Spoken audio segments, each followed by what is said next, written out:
কল্পনা করুন আপনি মহাকাশের একটি অন্ধকার কোণে দাঁড়িয়ে আছেন। চারদিক নিঃশব্দ, শুধু অসীম শূন্যতা।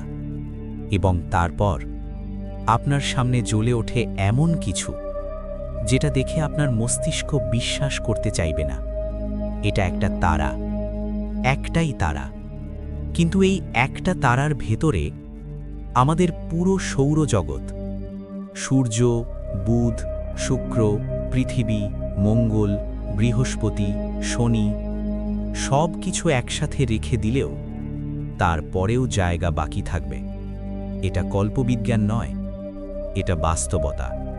আমি নেবিউলা নেশনে আপনাকে স্বাগত জানাই এবং আজকের ভিডিওতে আমরা দেখব মহাবিশ্বের 10টি সবচেয়ে বড় তারা, যেগুলোর আকার এবং ভয়াবহতা আপনার সমস্ত ধারণাকে ভেঙে চুরমার করে দেবে। বিজ্ঞানীরা তারার আকার মাপেন তার ব্যাস দিয়ে এবং তুলনার জন্য ব্যবহার করেন আমাদের সূর্যকে। সূর্যের ব্যাসকে বলা হয় 1 সোলার রেডিয়াস। এখন সূর্য কতটা বড়? সূর্যের ভেতরে 13 লাখ পৃথিবী এঁটে যাবে। এটা শুনতে অবিশ্বাস্য লাগছে? তাহলে প্রস্তুত হন, কারণ আজকের তারাগুলোর সামনে আমাদের সূর্য একটা সৈকতে একটা বালুকণার মতো।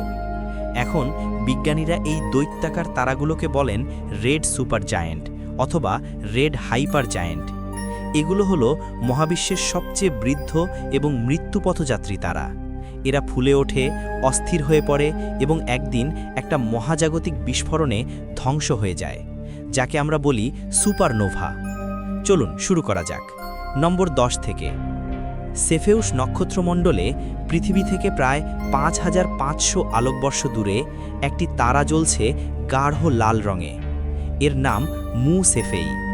জ্যোতির্বিজ্ঞানীরা একে ডাকেন গার্নেট স্টার বলে, কারণ রাতের আকাশে এটি দেখতে লাগে একটি রক্তবর্ণ রত্ন পাথরের মতো। এর ব্যাস 1420 সোলার রেডিয়াস। অর্থাৎ এই তারাকে যদি সূর্যের জায়গায় রাখা হয় তাহলে এর পৃষ্ঠ বৃহস্পতির কক্ষপথ পর্যন্ত পৌঁছে যাবে। পৃথিবী, মঙ্গল, শুক্র, বুধ সবকিছু এই তারার পেটের ভেতরে, গলে যাওয়া, ভস্মীভূত, অস্তিত্বহীন। বিজ্ঞানের দৃষ্টিতে মু সেফেই একটি অস্থির পালসেটিং স্টার। এর উজ্জ্বলতা সময়ে সময়ে পরিবর্তন হয়। বিজ্ঞানীরা বলেন এটি ঠিক যেন মহাজাগতিক হৃদস্পন্দন, একটা বিশাল হৃদয় যা ধীরে ধীরে শেষ হয়ে আসছে। এটি তার মৃত্যু যন্ত্রণায় আছে। হাজার হাজার বছর পরে একটা বিশাল সুপারনোভায় ফেটে পড়বে। এই নামটি আপনি নিশ্চয়ই শুনেছেন, বেটেলজুস। অরিয়ন নক্ষত্রমণ্ডলে মাত্র 700 আলোকবর্ষ দূরে। এটি এত কাছে যে খালি চোখেই দেখা যায় রাতের আকাশে। এর ব্যাস 1440 সোলার রেডিয়াস। কিন্তু বেটেলজুস বিখ্যাত শুধু আকারের জন্য নয়, এটি বিখ্যাত তার অস্থিরতার জন্য। 2019-2020 সালে বেটেলজুস হঠাৎ করে অস্বাভাবিকভাবে ম্লান হয়ে যায়। পুরো বিশ্বের জ্যোতির্বিজ্ঞানীরা উত্তেজিত হয়ে পড়েছিলেন। সোশ্যাল মিডিয়ায় ট্রেন্ড হয়েছিল, is Betelgeuse about to explode? Million million মানুষ জানতে চেয়েছিল, এটা কি এখনই ফেটে পড়বে? উত্তর হলো না, সেবার নয়। পরে জানা গেছে তারাটি একটি বিশাল ঠান্ডা গ্যাসের মেঘ নির্গত করেছিল, যা তার আলো সাময়িকভাবে ঢেকে দিয়েছিল। একে বলে দ্য গ্রেট ডিমিং। কিন্তু সত্যটা হলো, বেটেলজুস যখন সত্যিই ফেটে পড়বে, পরবর্তী 1 লাখ বছরের মধ্যে যে কোনো সময় এটি দিনের বেলাতেও আকাশে দেখা যাবে, পূর্ণিমার চাঁদের চেয়েও উজ্জ্বল। আপনার পিছনের উঠোন থেকে আপনি এটি দেখতে পারবেন। একটি তারা যা এই মুহূর্তে জ্বলছে, একদিন একটি মহাজাগতিক বিস্ফোরণে ধ্বংস হবে এবং সেই আলো পৃথিবীতে পৌঁছতে লাগবে 700 বছর। হয়তো সেই বিস্ফোরণ ইতিমধ্যেই ঘটে গেছে, আমরা এখনও জানি না। এবার আসি এমন একটি গল্পে যেটা শুনলে মনে হবে এটা কি সত্যিই ঘটছে মহাবিশ্বে। সেফেউস নক্ষত্রমণ্ডলে পৃথিবী থেকে 3700 আলোকবর্ষ দূরে ভিভি সেফেই এ একটি রেড হাইপার জায়ান্ট তারা। ব্যাস প্রায় 1450 সোলার রেডিয়াস। কিন্তু এই তারার সবচেয়ে ভয়ানক বৈশিষ্ট্য হল এটি একা নয়, এর একটি সঙ্গী তারা আছে, এবং সেই সঙ্গী তারা এই বিশালকায় তারার বায়ুমণ্ডল থেকে ধীরে ধীরে গ্যাস এবং পদার্থ চুষে নিচ্ছে। দুটি তারা এত কাছাকাছি যে ভিভি সেফেই এর বায়ুমণ্ডল তার সঙ্গীর দিকে প্রায় পৌঁছে গেছে। একটি তারা অন্যটিকে ধীরে ধীরে গ্রাস করছে। বিজ্ঞানের ভাষায় এটাকে বলে অ্যাক্রিশন ডিস্ক বা বিক্রয়ণ চাকতি। একটি তারার পদার্থ অন্য তারার মাধ্যাকর্ষণে টানা পড়ে এবং সেটির চারপাশে একটি ঘূর্ণায়মান চাকতি তৈরি হয়। এটা মহাজাগতিক নরখাদকতা। দুটি তারার মধ্যে এক নীরব ধীর মৃত্যু খেলা। পৃথিবী থেকে 19,000 আলোকবর্ষ দূরে অরিগা নক্ষত্রমণ্ডলে একটি বিশাল তারাগুচ্ছের মধ্যে, যার নাম ওয়েস্টারল্যান্ড 1। এটি আমাদের গ্যালাক্সির সবচেয়ে ঘনবসতিপূর্ণ তারাপুঞ্জগুলির মধ্যে একটি, এবং সেই পুঞ্জের মধ্যে সবচেয়ে বড় তারাটির নাম ওয়েস্টারল্যান্ড 126। ব্যাস প্রায় 1530 সোলার রেডিয়াস। এটি শুধু বড় নয়, এটি রাগী। এই তারা প্রতি কয়েক বছরে পৃথিবীর সমান ভরের গ্যাস মহাকাশে নির্গত করছে। একটি বিশাল নক্ষত্রীয় বায়ু তৈরি হচ্ছে তার চারপাশে। এটি দ্রুত তার জ্বালানি শেষ করছে। বিজ্ঞানীরা মনে করেন এই তারা হয়তো সরাসরি একটি ব্ল্যাক হোলে পরিণত হবে, সুপারনোভার সুযোগও নাও পেতে পারে। সিগনাস নক্ষত্রমণ্ডলে পৃথিবী থেকে 5200 আলোকবর্ষ দূরে একটি তারা আছে যেটা আপনি কখনোই খালি চোখে দেখতে পাবেন না, কিন্তু এর ব্যাস 1630 সোলার রেডিয়াস। এটার নাম KY সিগনি। এটি এত বড় যে পৃথিবীর কাছাকাছি থাকলে দিনের বেলাতেও আকাশ ছেয়ে দিত, কিন্তু দূরত্ব এবং এর ঘন বায়ুমণ্ডলের কারণে এটি সম্পূর্ণ অদৃশ্য আমাদের কাছে। এটি একটি অদৃশ্য দৈত্য, মহাকাশে লুকিয়ে থাকা এক নীরব দানব।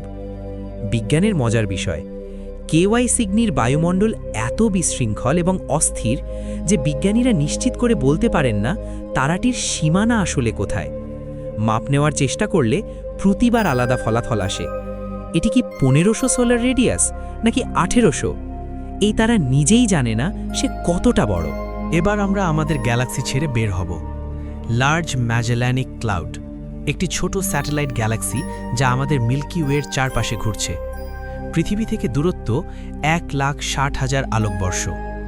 সেখানে আছে WOH G64, ব্যাস প্রায় 1540 থেকে 1650 সোলার রেডিয়াস। কিন্তু এই তারার সবচেয়ে ভয়ঙ্কর দিক হল এটি নিজের চারপাশে নিজের ধ্বংসাবশেষ দিয়ে একটি ঘন আবরণ তৈরি করেছে। বিজ্ঞানীরা যখন WOH G64 দেখতে চান, তারা আসলে তারাটার নিজের নির্গত গ্যাস এবং ধূলিকণার মেঘের মধ্যে দিয়ে দেখার চেষ্টা করছেন। এটা যেন একটা তারা তার নিজের কফিনে ঢুকে বসে আছে, এখনও জ্বলছে কিন্তু আস্তে আস্তে নিজেকে ঢেকে ফেলছে। মহাকাশের সবচেয়ে নাটকীয় মৃত্যু দৃশ্যগুলির একটি সেফেউস নক্ষত্রমণ্ডল, পৃথিবী থেকে 19,000 আলোকবর্ষ, RWC5, ব্যাস প্রায় 1650 সোলার রেডিয়াস। এটি এত বড় যে এর ভেতরে 5 বিলিয়ন সূর্য এঁটে যাবে। একটু থামুন, 5 বিলিয়ন সূর্য, প্রতিটি সূর্যের ভেতরে 13 লাখ পৃথিবী। একটু হিসাব করে দেখুন। বিজ্ঞানীরা দশকের পর দশক ধরে RWC5 পর্যবেক্ষণ করছেন। এর উজ্জ্বলতা পরিবর্তিত হয়, প্রতি বছর বিলিয়ন টন পদার্থ মহাকাশে ছুড়ে দিচ্ছে। এটি জ্যোতির্বিদ্যার ভাষায় তার শেষ মুহূর্তে আছে, যদিও সেই শেষ মুহূর্ত হাজার হাজার বছর ধরে চলছে। স্কুটাম নক্ষত্রমণ্ডল, পৃথিবী থেকে মাত্র 9500 আলোকবর্ষ, UY স্কিউটি। এই তারাটি দীর্ঘদিন ধরে অনানুষ্ঠানিকভাবে মহাবিশ্বের সবচেয়ে বড় তারা হিসাবে পরিচিত ছিল। ব্যাস প্রায় 1700 সোলার রেডিয়াস, কিছু পরিমাপে আরও বেশি। এখন কল্পনা করুন, আপনি যদি আলোর গতিতে ভ্রমণ করেন, এই তারার কেন্দ্র থেকে তার পৃষ্ঠে পৌঁছাতে সময় লাগবে 13 সেকেন্ড। মাত্র 13 সেকেন্ড আলোর গতিতে, শুধু একটি তারার কেন্দ্র থেকে তার সীমানায় যেতে।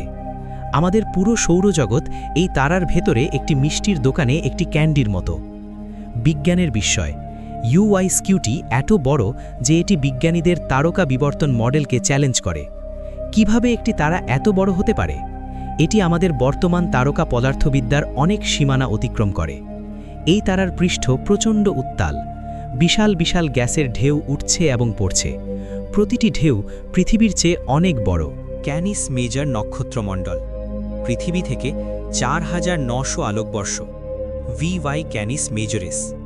এটি জ্যোতির্বিজ্ঞানীদের মধ্যে অত্যন্ত পরিচিত এবং আলোচিত, কারণ এটি শুধু বড় নয়, এটি বিপজ্জনকভাবে অস্থির।